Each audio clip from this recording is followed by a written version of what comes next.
Сәлем, мамық. Қалың қалай? Сәлем, Әмина. Жақсымын, рахмет. Не көріп отырсың? Мен қарақшылар жайлы мультфильм тамашалап отырмын.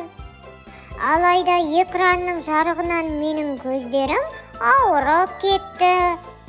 Шіркін, қарақшылар жайлы жазылған кітап болса ғой. Ой, бұлай отыра беруге болмайды, мамық. Біздің кітапханамызда қарақшылар жайлы, олардың шытырман оқиғалары жайлы жазылған кітаптардың көп екенін білмейсің бе? Солай ма? Жақсы болар еді. Ендеше тезірек барайықшы. Қазір сені балалар бөліміне ертіп барайын. Сол жерден керегіңді тез тауып аласың.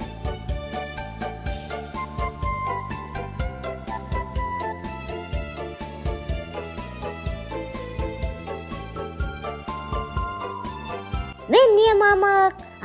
Айтпақшы, бұл кітапты достарымызға да таныстырайық. Иә, дұрыс айтасың. Көп рахмет саған, Әмина. Қайырлы таң, достар. Қайырлы таң, балалар. Мына кішкентай қарақшы кім болды екен? Иә, мамық, бұл сұрақ мені де мазалап, кітапты тезірек оқығым келіп кетті.